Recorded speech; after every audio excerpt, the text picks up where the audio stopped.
Assalamualaikum warahmatullahi wabarakatuh.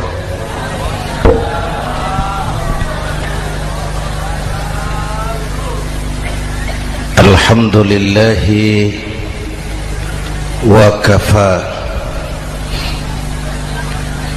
wassalatu wassalamu ala sayyidina Muhammadin al-Mustafa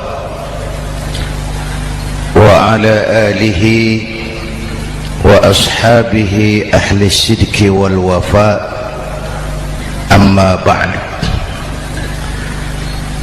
Para ulama, para habaib, para masyayikh yang saya muliakan, yang terhormat Bapak Kapolres dan Bapak Dandim, Sahibul Bait, segenap keluarga besar Pondok Pesantren Raudhatul Muta'allimin Al-Aziziyah, bapak-bapak, ibu-ibu, hadirin hadirat ma'asyiral muslimin yang saya cintai. Saya bersyukur dapat menghadiri haflah Maulidin Nabiil Karim, dan saya bangga dan terharu dengan keberadaan Pondok Pesantren Raudhatul Muta'allimin Al-Aziziyah ini. Sekarang ini banyak orang bisa memberi contoh, tapi sedikit orang bisa menjadi contoh. Memberi contoh itu mudah, tapi menjadi contoh itu yang sulit. Oleh karena itu, pada kesempatan ini kita ingin mengambil contoh bagaimana Rasul melaksanakan perjuangan. Apa modal utamanya? Saya sampaikan 3 sajalah, mudah-mudahan selesai 10 menit.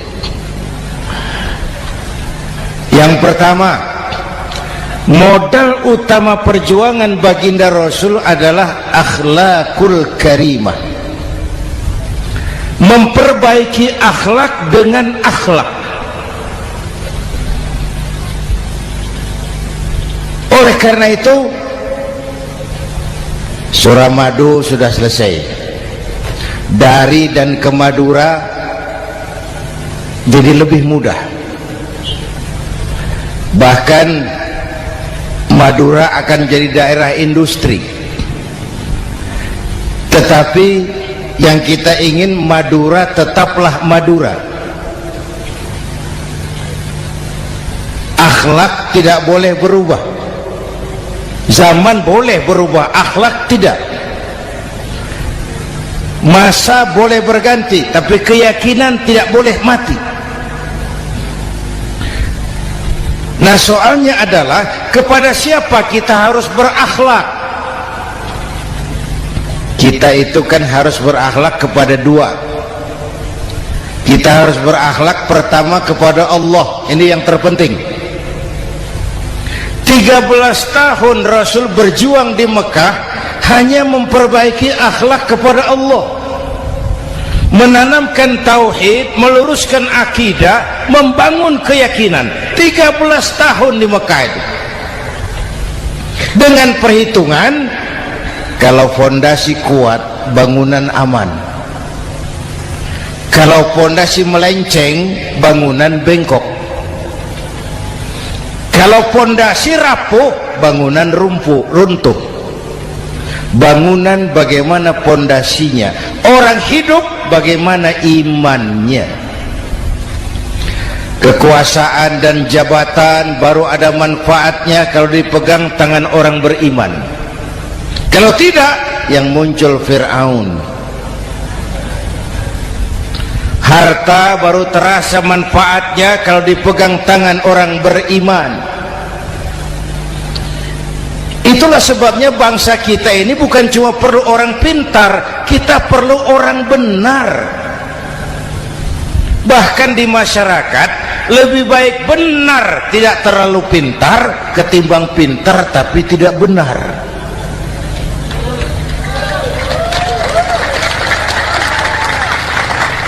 Kalau sudah pintar tidak benar, rusak rakyat juga. Disuruh ngurus beras malah nimbun beras, ya.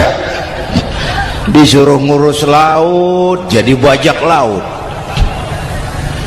Disuruh ngurus hukum, bikin hukum seperti pisau, tajam ke bawah, tumpul ke atas. Kalau yang kecil salah, hukum cepat-cepat ditegakkan. Yang besar salah, diam pura-pura tidak mengerti. Itu yang melukai rasa keadilan.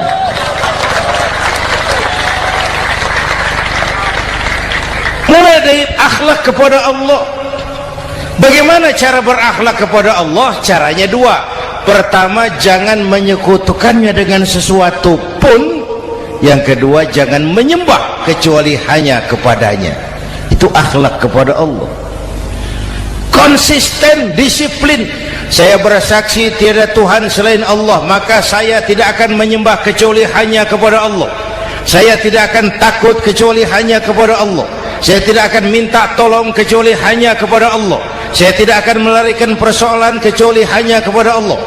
Saya bersaksi Nabi Muhammad utusan Allah, Nabi terakhir. Tidak ada Nabi sesudah Nabi Muhammad. Harga mati, titik. Disiplin. Ada yang mengaku jadi Nabi, wajib tidak percaya. Disiplin. Sekarang ini kan bangsa kita disiplinnya lemah. Korupsi agak sulit diberantas karena pejabat kita takut atasan tapi nggak takut Tuhan.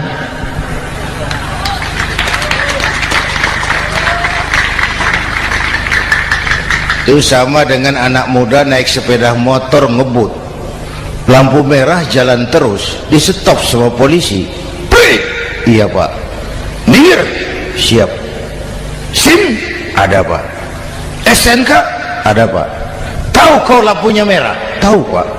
Kenapa lewat terus? Saya nggak tahu, ada bapak. Itu disiplin kita. Tenang bener jawabnya, kayak orang nggak salah itu.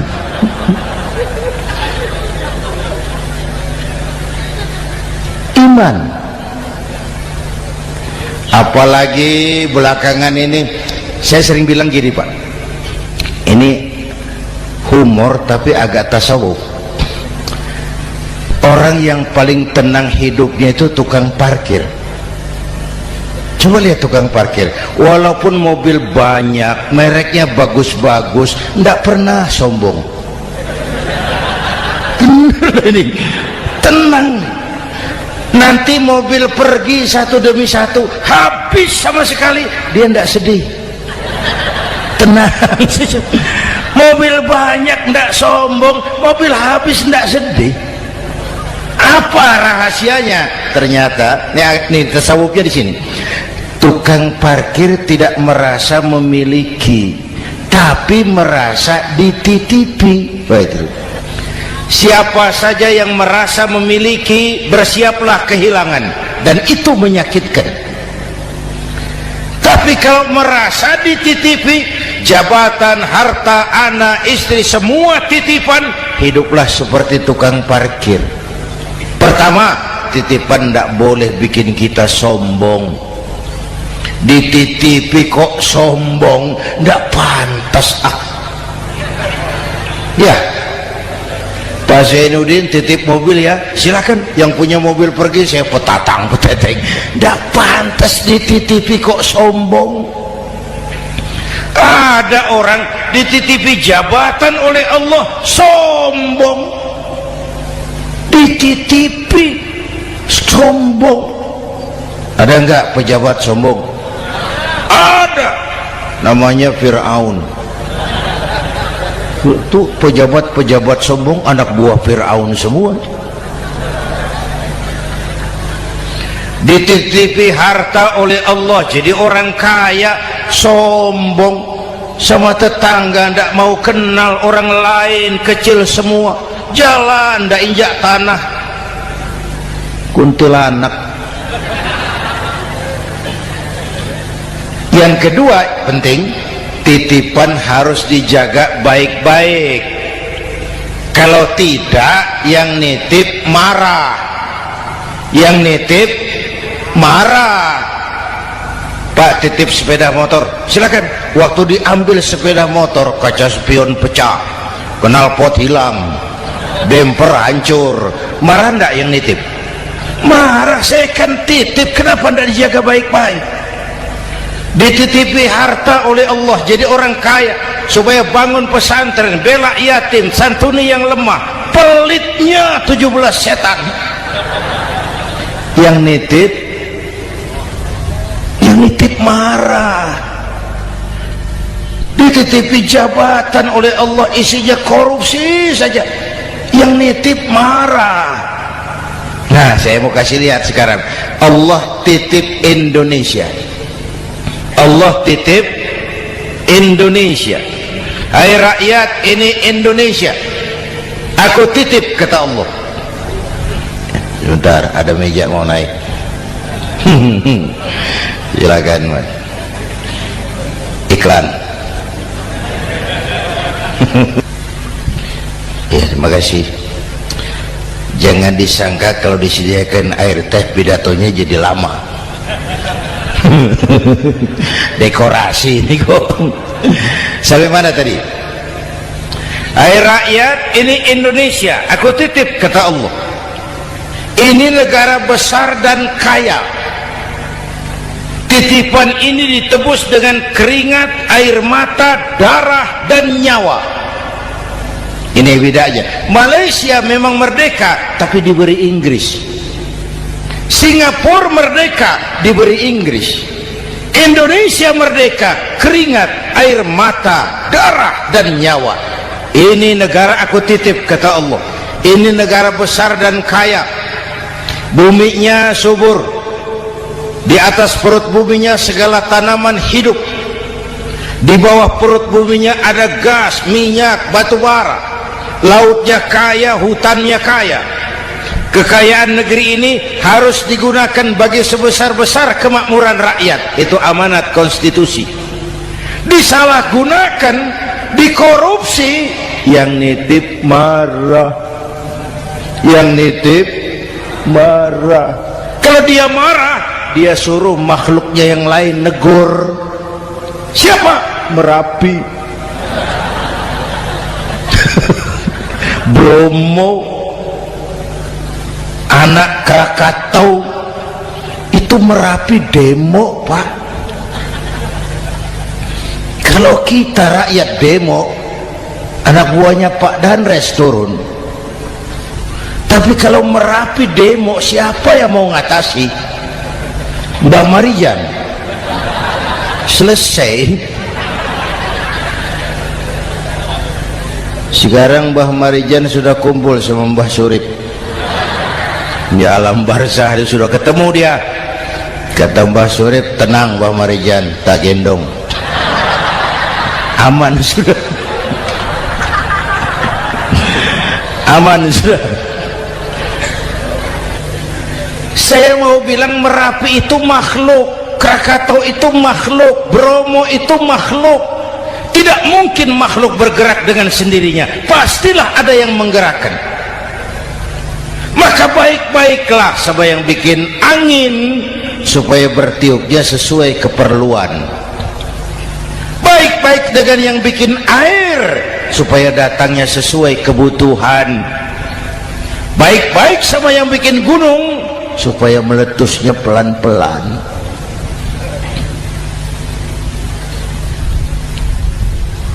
Bapak Ibu hadirin yang saya hormati, menjaga titipan. Jangan menyembah kecuali hanya kepadanya. Jangan menyekutukannya dengan sesuatu pun. Ayo, saya ngobrol kita. Bapak Ibu hadirin yang hadir di sini ini, kita ini semua hamba Allah apa bukan? Hamba Allah. Kata siapa? Kata kita. Kalau kata kita, namanya ngaku. Ngaku itu boleh dan murah.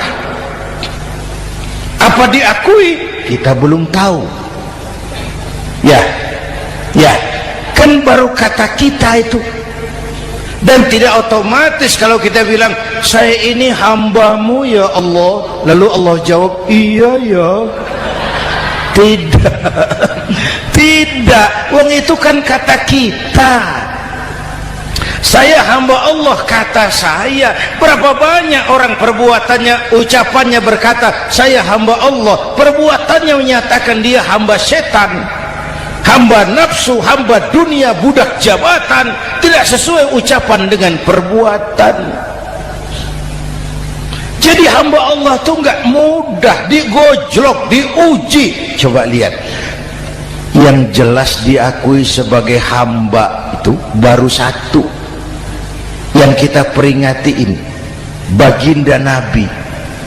Allah mengakui kapan? Waktu menceritakan Isra dan Mi'raj. Apa yang dipakai kalimat? Subhanallazi asra bi'abdih. Maha suci Allah yang telah menjalankan hambanya. Hambanya. Muhammad itu hambaku, aku jalankan dia. Allah mengakui. Kapan kalimat ini turun? Setelah Nabi digojlok, ditempa, digembleng, diuji, difitnah, dicaci maki, dilontari kotoran unta, sahabat-sahabatnya dibantai. Lolos, Muhammad betul-betul hambaku. Ayo Isra Muhammad. Subhanallazi asra bi'abdi, hambaku. Jadi kalau mau jadi hamba Allah ya diuji, digojlok, digembleng. Nah, mari kita lihat kehambaan baginda Nabi. Orang yang paling bersih hatinya Rasulullah. Orang yang paling baik akhlaknya Rasulullah. Orang yang dosanya sudah mendapat jaminan ampun Rasulullah. Tapi Rasulullah kalau sholat malam bengkak kakinya karena rajin sujud. Hati bersih, akhlak terbaik, dosa sudah diampuni. Tapi kalau sholat malam kakinya bengkak karena rajin sujud. Saya tahu di sini juga banyak yang kakinya bengkak. Cuma urusannya apa, itu urusan masing-masing. Pada tingkat seperti itu Rasulullah, saya perlu Allah, saya perlu Allah, saya perlu Allah. Yang 100 tahun kita bangun selesai oleh gempa 3 menit. Ya, yang 100 tahun kita bangun ternyata selesai oleh gempa 3 menit. Kita perlu Allah, kita perlu Allah. Makanya musibah itu kan kalau menimpa orang baik-baik namanya ujian. Kalau menimpa orang setengah baik itu paruh-paruh, yang bikin malaikat bingung. Sholat rajin, maksiat tekun, baca Quran mau, fitnah orang hobi, ngaji nyolong jalan terus. Untung di sini nggak ada yang begitu. Di Jakarta banyak. Di sini insya Allah sama. Jakarta. Orang separuh-separuh seperti itu kalau dapat musibah itu namanya teguran, bukan ujian. Kenapa ditegur? Lalai. Nah, kalau orang jahat dapat musibah itu namanya persekot. Uang muka tanda jadi.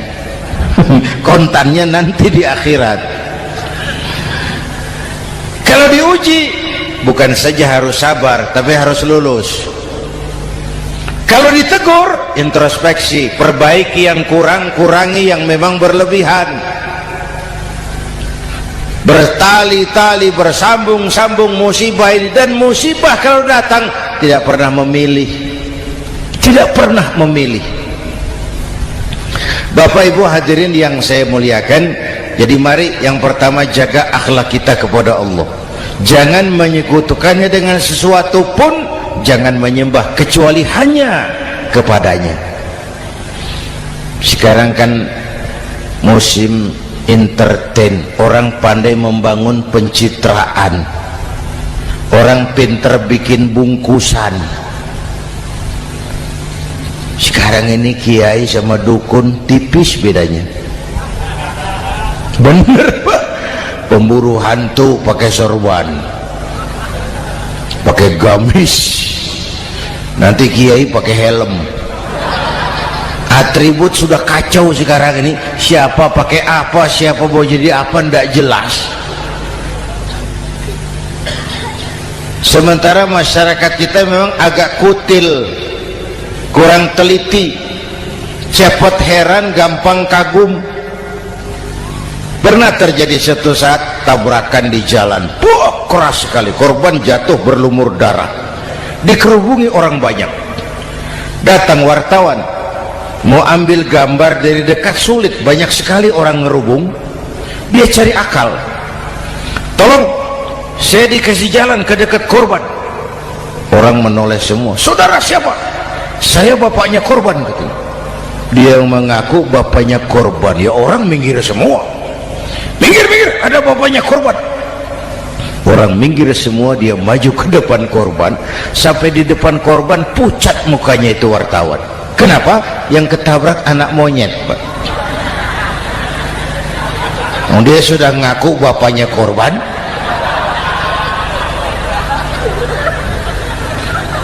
Ini cerita pendek tapi pesannya dalam. Kalau belum kenal benar jangan cepat-cepat ngakui. Ya, rakyat harus cerdas sekarang ini. Emas pasti kuning, benar itu? Apa semua yang kuning pasti emas? Udah cerdas lah itu, udah cerdas lah itu. Hati-hati, ini jangan pencitraan. Orang pandai bikin bungkusan. Oleh karena itu kita juga harus punya filter supaya tidak hanyut oleh kedangkalan-kedangkalan pencitraan itu. Satu itu akhlak kepada Allah. Yang kedua, kepada siapa kita berakhlak? Kepada sesama manusia. Kepada sesama manusia itu siapa? Pertama, sesama muslim. Malam ini saya hadir di sini, saya tidak merasa tamu. Saya hanya keluarga di tengah keluarganya. Bahwa saya lahir di Jakarta itu sih kebetulan, saya nggak pesan. Yang kita tidak pesan jangan diributkan. Kita nggak pesan. Warna kulit seperti ini kita nggak pesan. Dari suku apa lahir kita nggak pesan. Potongan seperti ini kita nggak pesan. Islam membebaskan manusia dari ras diskriminasi. Pada waktu yang bersamaan Islam mengangkat harkat, derajat, martabat kaum wanita. Ini kasihan dari tadi nggak diajak ngomong nih. Pada waktu yang bersamaan Islam mengangkat harkat, derajat, martabat kaum wanita. Ibu-ibu mestinya lebih terima kasih sama Rasulullah. Sebelum Rasulullah datang, nasib perempuan menyedihkan, dilecehkan, harganya murah. Sebelum Rasulullah datang, murah. Sebelum Rasulullah datang, murah. Coba lihat wanita sebelum Islam, sedih, dilahirkan hanya untuk melahirkan, alat pemuas nafsu. Kalaupun berperan, peranannya cuma segitiga, dapur sumur kasur, kasur sumur dapur. putar-putar di situ saja, tidak usah di Arab, dunia, di Jawa. Raja-raja Jawa sebelum kenal Islam seenaknya ngumpuli perempuan kan, selirnya yang 30, 50. Sultan-sultan di Turki piara harem ratusan orang perempuan. Kaisar terakhir dinasti Ming Cina bangun istana 1000 kamar, istrinya 1000. Innalillahi wa inna. Itu saya coba pikir, raja kalau istrinya 1000, kapan pakai kolor itu raja?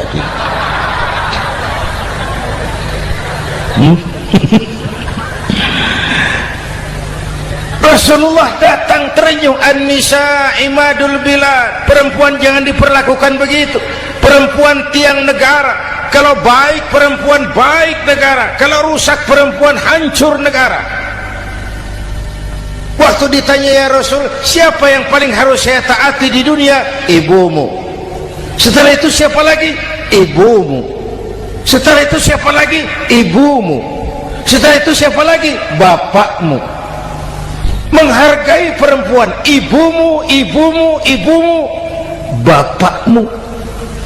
Ibu 3 kali disebut, bapak 1 kali, ibu 3 kali, bapak 1 kali, ibu 3, bapak 1 bapak. Gimana sih ngitungnya jadi kerok begini? Salah ngitungnya, salah.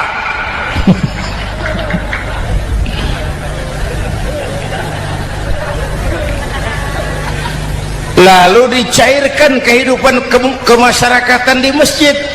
Masya Allah, masjid itu pendidikan demokrasi betul. Pertama, siapapun masuk masjid copot sandal, buka sepatu. Benar itu? Ini masyarakat yang mau kita bangun. Tidak ada warga negara kelas 1, semua sama. Lurah masuk masjid buka sepatu, rah. Camat masuk masjid buka sepatu, mat. Gubernur masuk masjid buka sepatu, Nur. Nikmatnya masyarakat masjid, nikmatnya masyarakat masjid. Coba binatang saja harganya tidak sama toh. Sapi yang mahal, yang gemuk, betul, karena harga sapi pada dagingnya. Makin gemuk sapi makin mahal harganya. Tapi ada burung perkutut lebih mahal dari sapi, padahal dagingnya sedikit, betul. Kenapa harganya lebih mahal dari sapi? Harga perkutut suaranya.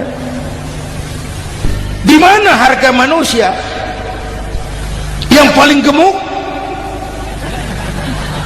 Silahkan bersaing dengan sapi. Maaf.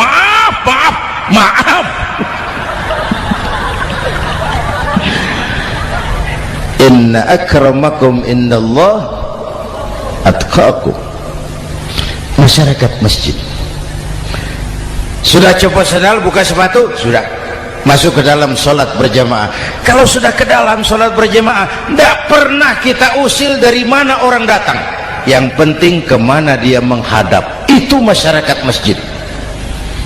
Dari mana kamu? Dari kidul, Pak, madhab ngulon. Kamu dari mana? Dari lor, Pak, madhab ngulon. Kamu dari mana? Dari kulon, madhab ngulon juga. Ini kan konsep Bhinneka Tunggal Ika. Dari manapun orang datang, apapun warna kulitnya, dari suku apapun ia dilahirkan, kalau akidahnya sama, itu saudara kita. Lalu sholat berjamaah.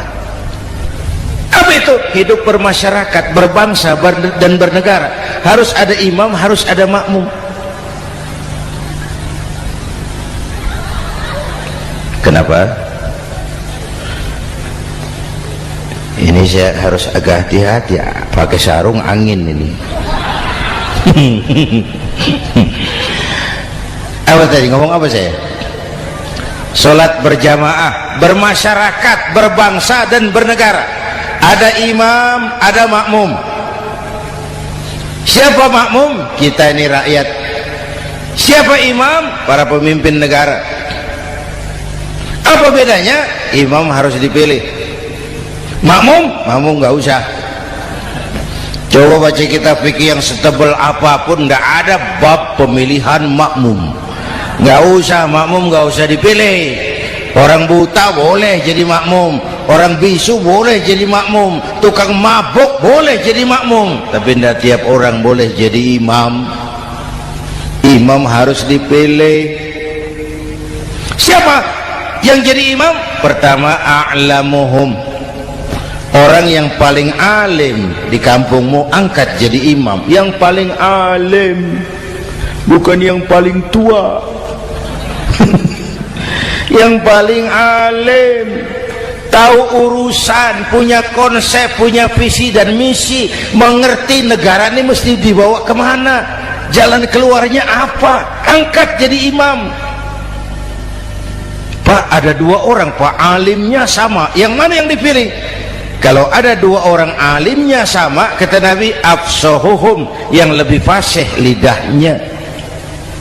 Apa artinya fasih? Nyambung sama rakyat, tahu apa yang dimaui rakyat, nyambung. Tidak sah orang fasih bermakmum kepada imam cedal.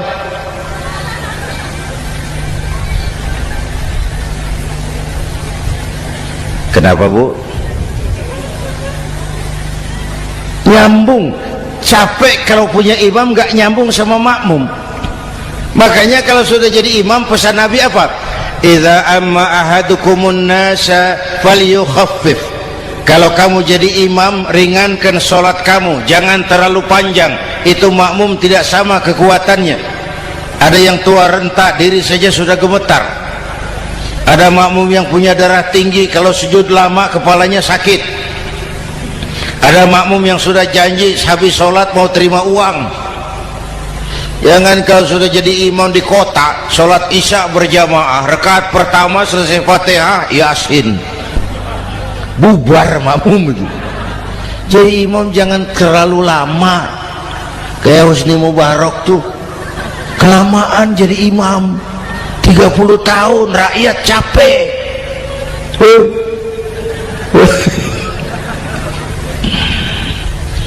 Bapak Ibu hadirin yang saya hormati, nah masyarakat Islam ini loyal, taat, setia. Kapan? Kalau imamnya benar. Imam takbir, makmum takbir, imam ruku', makmum ruku', imam i'tidal, makmum i'tidal, imam sujud, makmum sujud. Tapi masyarakat Islam tidak buta. Imam keliru, makmum wajib menegur. Ya, bagaimana negurnya? Mestinya ruku', imam sujud. Wah, keliru ini. Subhanallah, kan gitu. Itu aturan main. Tidak boleh imam keliru, makmum emosi, main pegang, mam, hoi salah, hoi, kacau sholat.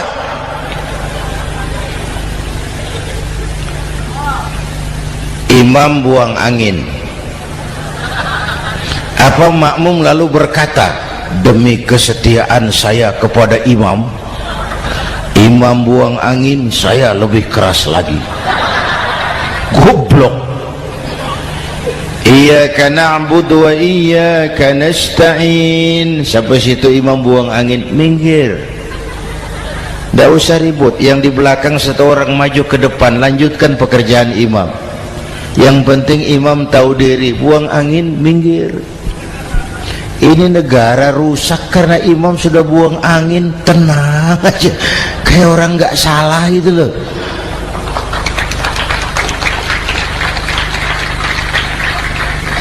Selesai sholat dikasih tahu, imam tadi buang angin ya sedikit. Apa kalau nggak sedikit lalu nggak rusak sholat itu? Nah, dalam berjaga akhlak kepada sesama, ayo kita jaga kesatuan, persatuan, kerukunan, kekompakan. Ini pesantren Raudhatul Muta'allimin Al-Aziziyah, ini aset kita. keberadaannya, pengembangannya, kelangsungannya, bukan segera tanggung jawab pengurusnya, tanggung jawab kita sesuai dengan bidang dan kemampuan masing-masing. Yang punya jabatan bantu dengan wewenangnya, yang punya harta bantu dengan uangnya, yang punya tenaga bantu dengan tenaganya, yang bisa doa bantu dengan doanya, yang tidak bisa apa-apa bantu dengan diam. Diam saja lumayan loh itu membantu. Bapak Ibu hadirin yang saya hormati, saya ingat almarhum Panglima Besar Sudirman pernah bilang, kamu itu kalau mau menang harus kuat, kalau mau kuat harus bersatu, kalau mau bersatu hidupkan semangat silaturahmi. Mau menang harus kuat, mau kuat harus bersatu, mau bersatu hidupkan silaturahmi. Bapak Ibu hadirin, rukun antar umat seagama.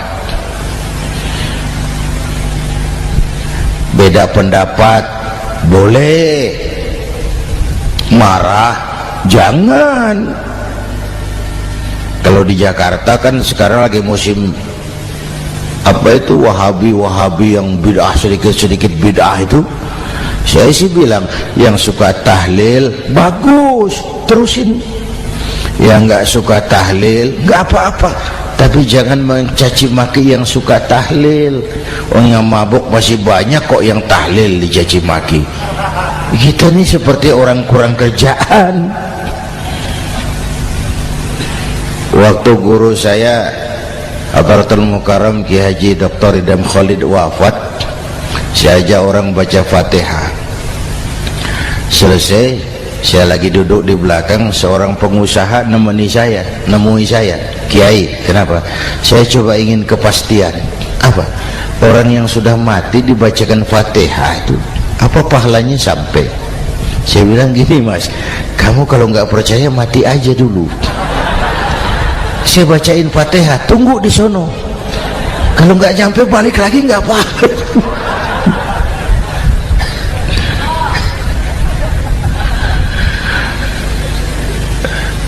Depan rumah saya itu ada masjid, Pak, pakai beduk seperti itu. Ada teman saya, Kiai, pakai beduk masjidnya. Iya pakai. Kan Rasulullah tidak pakai. Tidak memang. Bid'ah toh. Oh, siapa bilang? Beduk itu bukan agama, itu budaya, tanda masuk waktu. Bukan manggil orang sholat. Manggil orang sholat pakai azan. Tanda masuk waktu, itu hebatnya Wali Songo, pakai beduk. Kalau nggak mau pakai beduk boleh, teriak-teriak juga boleh. Maghrib, boleh. Tapi Wali Songo kan bijaksana, pakai beduk saja, sekali pukul satu desa dengar. Itu bijaksananya dakwah Wali Songo. Kalau beduk dianggap bid'ah, miskin kita. Itu budaya. Seperti sepeda motor, itu budaya. Kalau nggak mau pakai beduk boleh, teriak-teriak juga boleh. Maghrib, boleh. Tapi Wali Songo kan bijaksana, pakai beduk saja, sekali pukul satu desa dengar. Itu bijaksananya dakwah Wali Songo. Kalau beduk dianggap bid'ah, miskin kita. Itu budaya. Seperti sepeda motor, itu budaya. Kalau beduk dia nggak bid'ah, sepeda motor bid'ah tuh. Rasulullah nggak pakai, jual, beliin unta.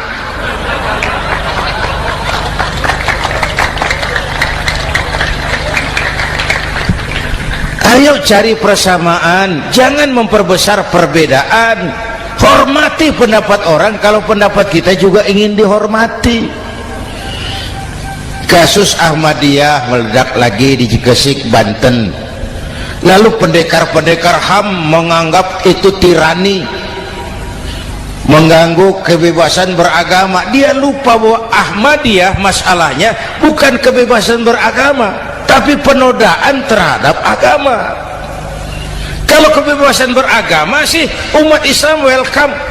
Orang mau Hindu, mau Buddha, mau Kristen bebas memilih agamanya masing-masing.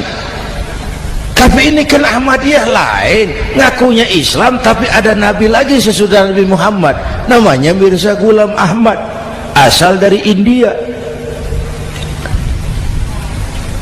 Saudara hadirin yang saya hormati, ini yang prinsip penodaan terhadap agama.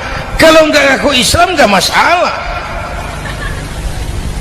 Supaya mau aman caranya cuma dua, Ahmadiyah jadi agama sendiri, karena Malaysia sudah melarang, Brunei sudah, Rabitoh Alam Islami menyatakan aliran sesat, Saudi Arabia melarang pengikut Ahmadiyah pergi bikin haji, dia dianggap non muslim.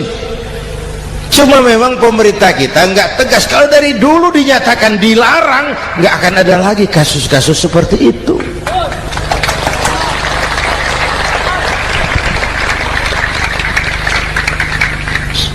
Nah, selain itu kita umat juga harus disiplin. Coba sudah berapa banyak nabi bermunculan di Indonesia. Dan Indonesia ini saya heran, Indonesia ini pasar bagus, Pak. Kalau ada nabi, ada aja pengikutnya, saya heran tuh. Indonesia ini pasar bagus. Ada Ahmad Musaddiq Al-Qiyadah, jadi nabi. Konsultan bulu tangkis jadi nabi. Dapat wahyunya di Bogor. Ditangkap polisi 4 tahun. Muncul lagi di Bandung, namanya Sayuti, tukang cukur, ngaku dapat wahyu jadi nabi, ditangkap polisi lagi 2 tahun. Di Malang Ustadz Roy, ya sebenarnya petinju, dia masuk Islam, mu'alaf, belajar Islam tidak pakai guru, diutak-atik ayat Quran. Sholat kita harus mengerti artinya, maka sholat boleh pakai bahasa masing-masing. Ramai masjid. 2 tahun penjara. Di Jakarta muncul lagi Lia Edan, ngaku Jibril, ditangkap juga oleh polisi. Kita salut sama polisi kita lah, bukan cuma teroris, Jibril ditangkap. Kapolres. Saya bilang sama teman-teman polisi, untung dia ngaku Jibril, Pak. Coba kalau dia ngaku Israel, lebih gawat itu.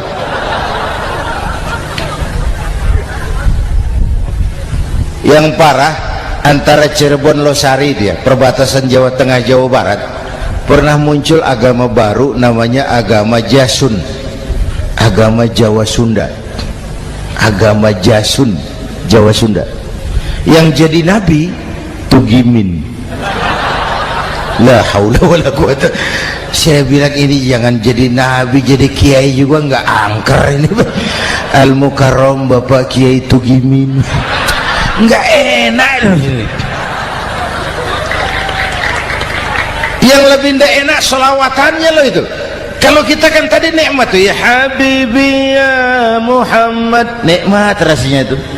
Coba ganti sama yang tadi, wah enggak, ya Habibi ya Tugimin, nggak enak itu, Pak. Jadi umat Islam itu sangat menghormati orang lain agama.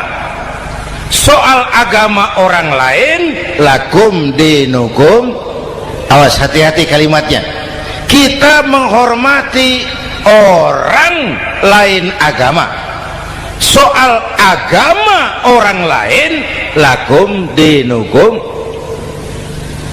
Kita memang yakin cuma Islam agama yang benar, tapi bukan berarti kita boleh menghina agama orang lain. Kenapa? Kalau agama kita yang dihina, kita kan sakit hati. Orang lain sama dong. Itu sebabnya Allah berpesan, jangan kau caci maki Tuhan mereka, karena mereka akan balas mencaci maki Tuhanmu. Dan itu artinya mencaci maki aku, kata Allah. Jelas ini? Jelas? Justru karena umat Islam mayoritas di Indonesia, maka kerukunan antar umat beragama terjaga dengan baik. Kalau umat Islam mau main kasar, mau main kayu, mau main keras, Umat Islam ini 85%, yang lain pasti selesai, saya jamin selesai. Tapi kan tidak, kita sadar betul ini negara Pancasila, kita sadar betul bahwa kita harus menghargai orang lain agama, menjaga kerukunan, rukun antar umat beragama. Yang ketiga, rukun antar umat beragama dengan pemerintah. Dulu kiai saya bilang, sultanun zulum khairum min fitnatin tadum. Pemerintah yang jelek pun sebenarnya masih lebih lumayan ketimbang tidak ada pemerintahan, kalau itu ukurannya. Coba umpama nanti Pak SBY sudah terlalu pusing, lalu pengumuman jam 000, seluruh rakyat Republik Indonesia saya umumkan mulai malam ini tepat jam 000 pemerintah bubar. Ayo bayangkan seperti apa kita tanpa pemerintah. Hukum rimba, yang kuat menekan yang lemah, yang kaya merampok yang miskin. Rumah saudara dirampok, lapor ke polisi, kata Kapolres, maaf polisi, baru bubar. Hak asasi diinjak-injak, lapor ke pengadilan, pengadilan bubar. Masih ada pemerintah saja yang kuat suka menekan yang lemah, apalagi kalau tidak ada pemerintah. Karena itu ulama dan umarok dua pilar utama. Kalau kuat keduanya, kuatlah masyarakat. Kalau rapuh keduanya, maka rapuhlah juga masyarakat. Bapak Ibu hadirin yang saya hormati, ini yang kedua, kita harus berakhlak kepada sesama. Yang ketiga, kepada siapa kita harus berakhlak? Kenapa? Iya, saya cuma lihat jam. Yang ketiga, kepada siapa kita harus berakhlak? Kita ini harus berakhlak kepada makhluk Allah yang lain di luar manusia. Kepada air kita harus berakhlak loh Pak. Saya dulu remaja ngaji fikih, kiai ngajar makruh buang air kecil di tanah yang berlubang. Saya protes, kenapa makruh kiai? Pertama, untuk kesehatan. Siapa tahu di lubang yang kau kencingi ada gas beracun. Kalau tidak kiai, kalau tidak maka artinya kau harus melindungi binatang yang ada di dalam lubang. Siapa tahu di lubang yang kamu kencingi ada semut sedang rapat membahas masalah Mesir. Apa dosanya lalu mati dikencingi? Ini namanya rahmatan li semut. Bapak Ibu hadirin yang saya hormati, ada hadis sederhana, faiza zabahtum fa ahsinuz zibhata. Kalau kamu menyembelih hewan, sembelihlah dengan cara yang terbaik. Jangan nyembelih ayam pakai pisau tumpul, itu namanya tidak berperi kebinatangan. Kepada ayam kita berakhlak, kepada pohon kita berakhlak, kepada air kita berakhlak. Kenapa sekarang alam tidak seramah dulu? Karena kita juga tidak ramah kepada alam. Kenapa sering terjadi banjir? Karena tempat air kita kurangi. Dia bingung mau ke mana. Air nggak punya tempat, akhirnya masuk ke rumah kita juga, masuk dalam zoharul fasadu bil barri wal bahri bima kasabat aydin nas, karena kita tidak berakhlak kepada lingkungan. Bapak Ibu hadirin yang saya hormati, jadi itu yang pertama, modal utama perjuangannya akhlakul karimah. Mau sukses, utamakan akhlak. Industrialisasi boleh terjadi di Madura, jalan berhotmik licin, oke, listrik masuk desa, alhamdulillah, tapi akhlak jangan berubah, akidah jangan goyah.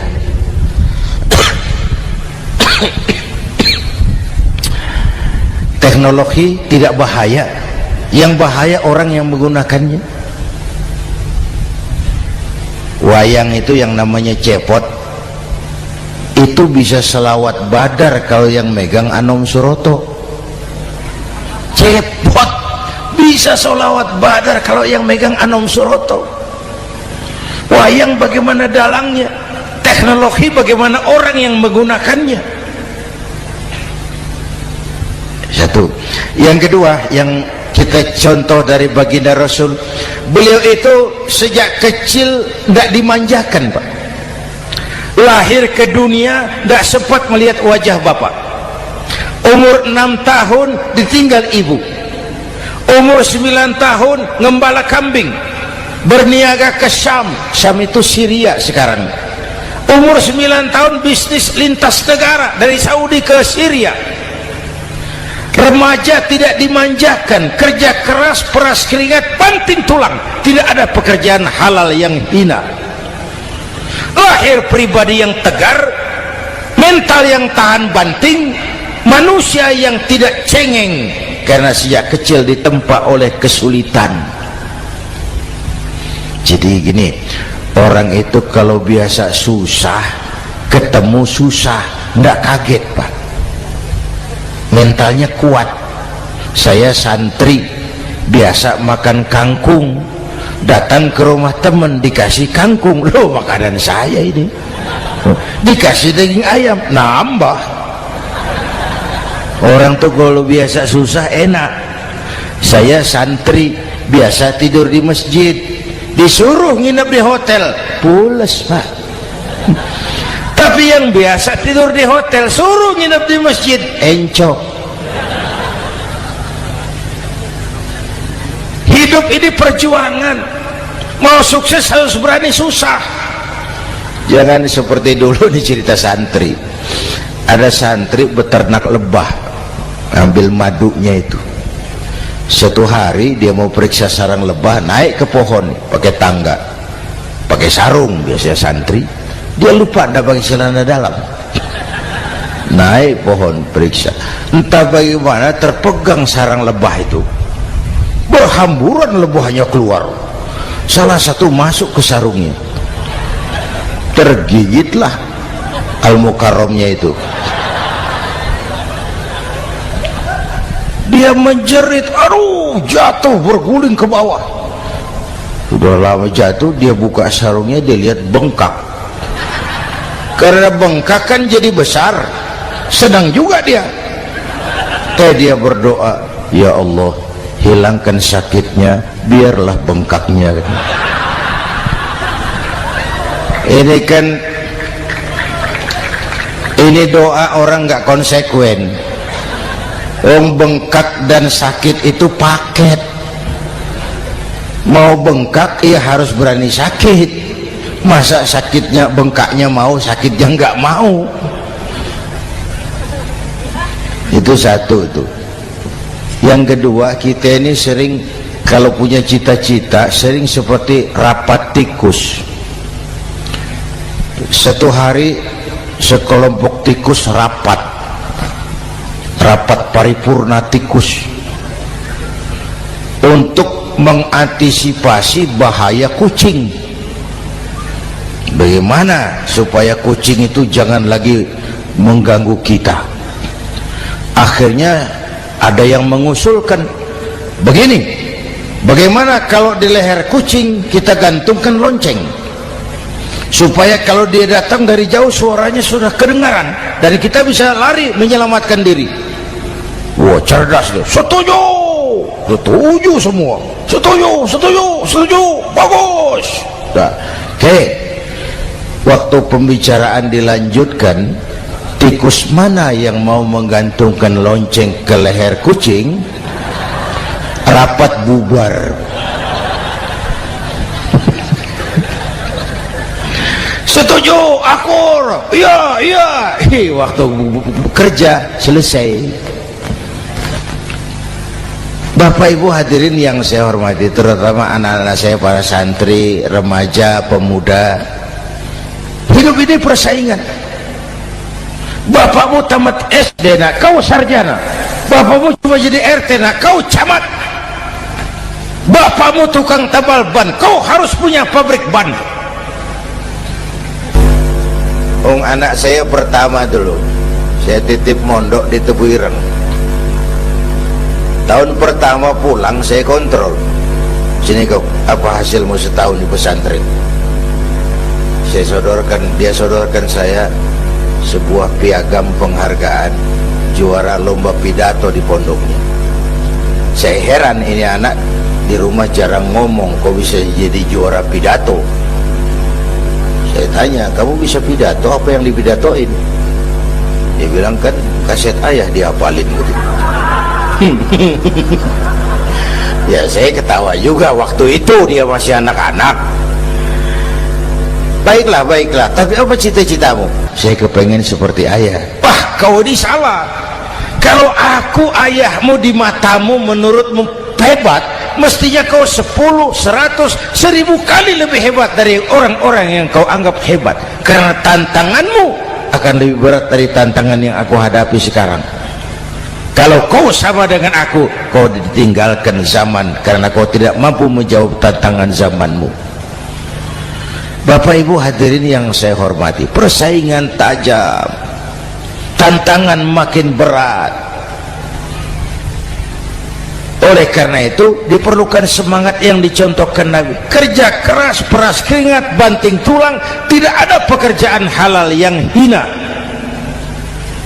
Sejak kecil ditempa oleh kesulitan.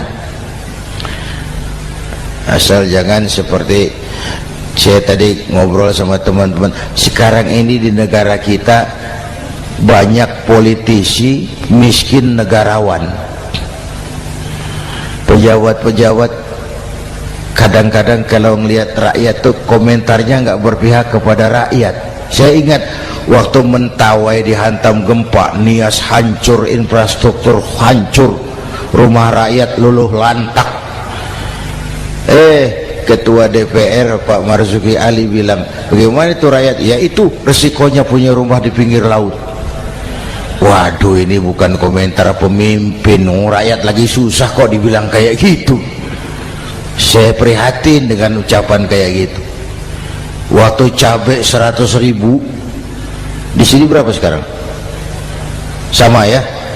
Waktu cabai mahal, ada pejabat bilang, rakyat suruh nanam cabai aja di halaman rumahnya. Ini kan nggak solutif dan nggak cerdas. Cabai naik, rakyat suruh nanam cabai. Nanti beras naik, rakyat suruh nanam padi. Yang saya khawatir kalau telur mahal, apa rakyat suruh bertelur gitu? Ini kan nggak cerdas dan nggak solutif. Bapak Ibu hadirin yang saya hormati, apalagi tadi sudah saya bilang di awal, kita ini bangsa yang ditempa oleh kesulitan. Mau merdeka saja dengan keringat, air mata, darah dan nyawa. Kita tidak boleh cengeng menghadapi kesulitan ini. Tegar, tahan uji, tahan banting, dan seterusnya. Itu hal yang kedua. Yang ketiga, terakhir, Rasulullah itu sosok yang ibadahnya luar biasa. Tadi sudah saya jelaskan sebagian. Ibadahnya luar biasa. Ayo kita bantu keamanan negeri kita ini. Dengan apa? Istighfar. Wa ma kana Allahu mu'adzibahum wa hum yastaghfirun. Allah tidak akan turunkan bencana selagi di tengah mereka masih banyak orang-orang yang istighfar.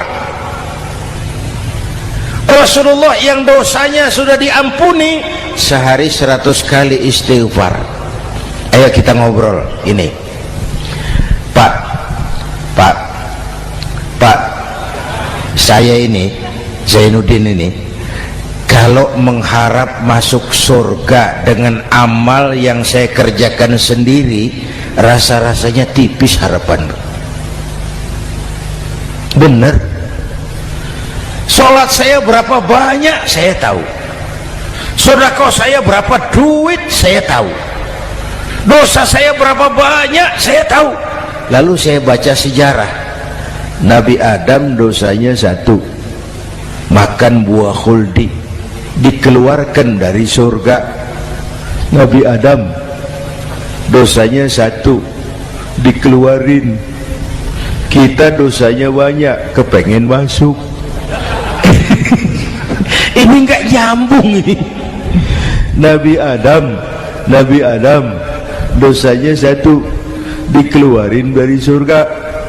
Kita dosanya banyak, kepengen masuk. Nggak nyambung. Apa Apa yang bikin saya besar hati? Apa yang bikin saya optimis? Ada dua, Pak. Pertama yang disebut rahmat Allah, yang kedua disebut syafaat Rasulullah. Dua itu, Pak. Oh, kalau kita ini insya Allah nanti sampai ke surga, amin, amin. Kalau kita ini sampai ke surga, Pak, saya jamin itu bukan karena amal kita, itu karena rahmatnya Allah. Hendaklah seberapa banyak sih amalan kita mau menggapai surga, kalau bukan karena rahmatnya Allah, sulit sampai ke sana.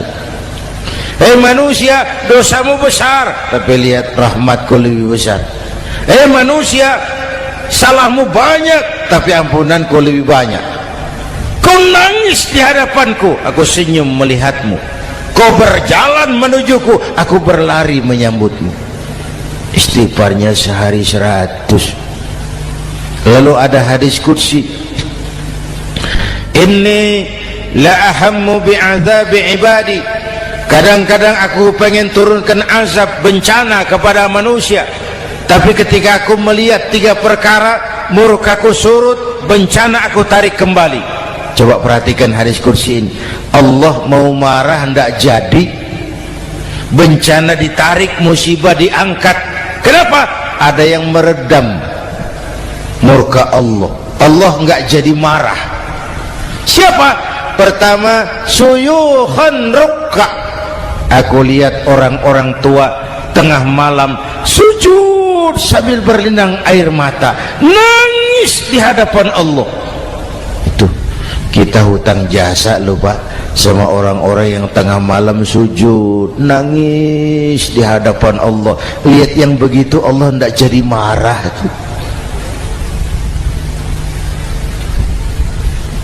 Saya tahu bapak-bapak, ibu-ibu kan suaminya sering bangun tengah malam ya, Bu, kencing. Bikin bingung malaikat. Sudah mau ditulis tahajud, kencing doang. Kata malaikat, sialan, hampir salah tulis.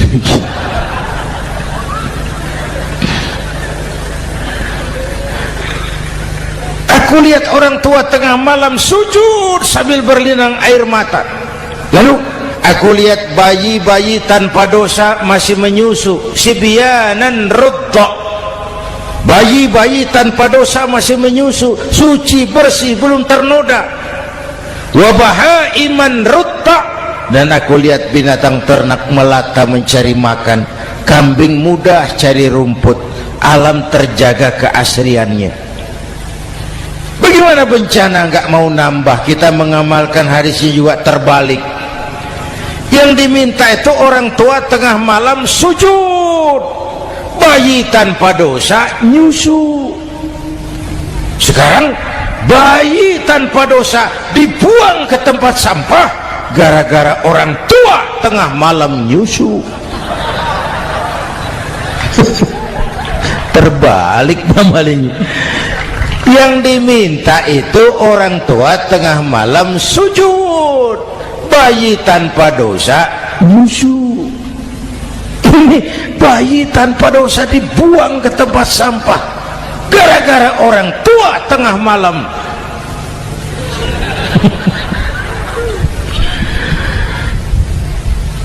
Bapak Ibu hadirin yang saya hormati, rahmat Allah kita perlu. Yang kedua, syafaat Rasulullah. Mari saya cerita syafaat sedikit. Ini sudah jam 00:05 ya. Ini kalau hitungan Indonesia ini sudah ganti hari, Pak. Jadi inilah ceramah terpanjang di dunia. Bayangkan saya pidato dari hari Selasa sampai hari Rabu.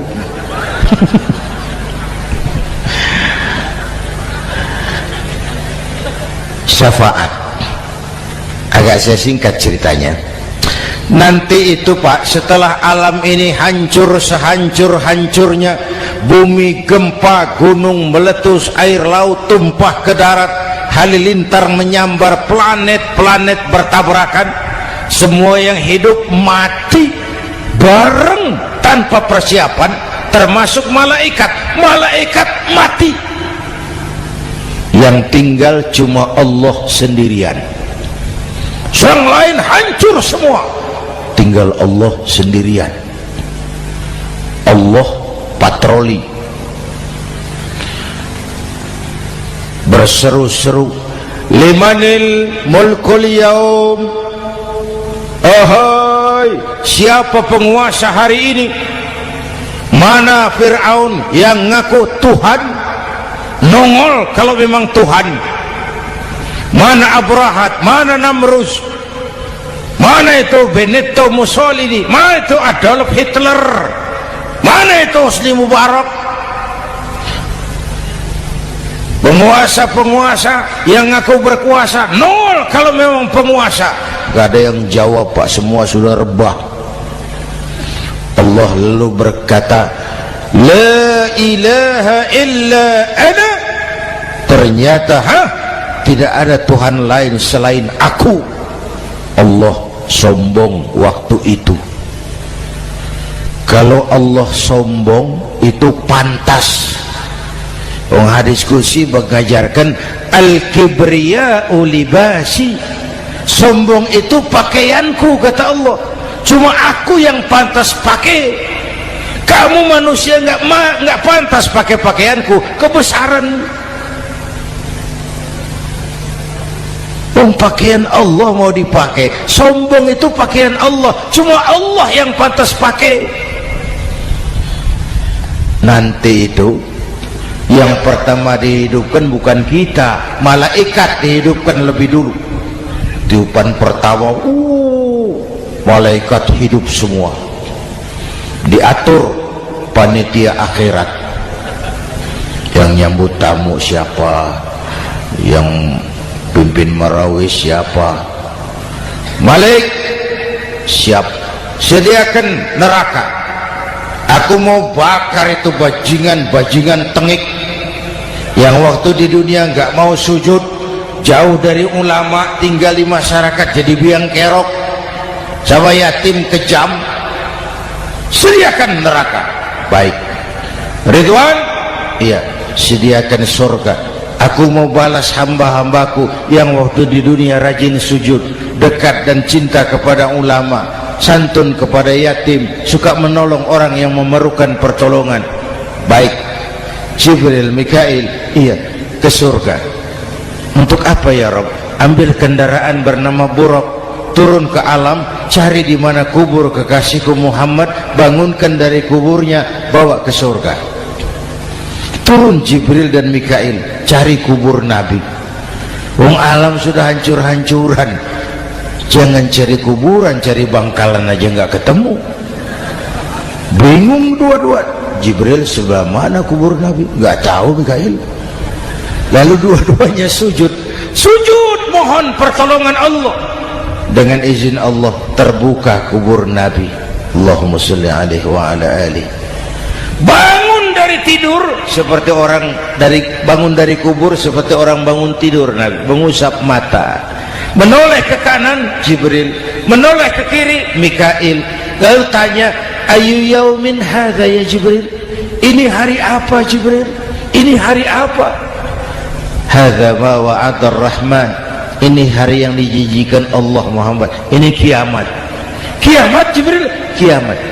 Jibril, kalau memang ini hari kiamat, aina ummati? Umat saya mana Jibril? Umat saya mana? Allah Karim. Belum pernah saya lihat di dunia ada satu pemimpin yang begini besar cintanya kepada umatnya seperti baginda Rasul. Dari dunia sampai akhirat beliau cinta kita. Dari dunia sampai akhirat beliau bela kita. Bangun dari kubur, tahu hari sudah kiamat, yang pertama ditanya, aina ummati? Umat saya mana Jibril? Kita yang ditanya. Kalau saya yang pertama dibangkitkan dari kubur, lain pertanyaannya. Ini hari apa Jibril? Kiamat Zainuddin. Oh, bini saya mana Jibril? Nabi enggak tanya Khadijah wala Fatimah wala Aisyah, aina ummati, umat saya mana Jibril? Umatmu? Iya, kau manusia pertama yang dibangunkan dari kubur, yang lain masih dikubur. Oh, lalu kita ke surga Muhammad, perintah Allah, perintah Allah. Sampai di surga seperti orang tidak betah Nabi itu, resah, gelisah, mondar mandir, mukanya murung. Yang punya surga kan negur, Muhammad, labbaik ya Rabb. Tidak enak di surga ya? Enak. Kok kamu seperti orang nggak kerasan gitu, resah, gelisah? Kenapa? Saya teringat umat saya ya Allah. Umat saya bagaimana nasibnya? Iya, saya sudah enak di DPR. Salah. Saya sudah enak di surga, gaji cukup, kursi empuk, dapat mobil dinas. Umat saya yang waktu kampanye kepanasan itu gimana nasibnya?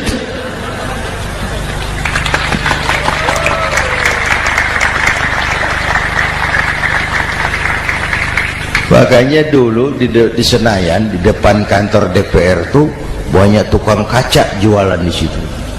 Saya bilang ini tukang kaca pintar dagangnya di situ. Pas, maksudnya supaya yang mau berkantor di situ ngaca dulu. Ya, wakil lurah pasti tidak lebih tinggi dari lurahnya. Wakil camat tidak lebih tinggi dari camatnya. Ini kenapa wakil rakyat kok selalu lebih tinggi dari rakyatnya?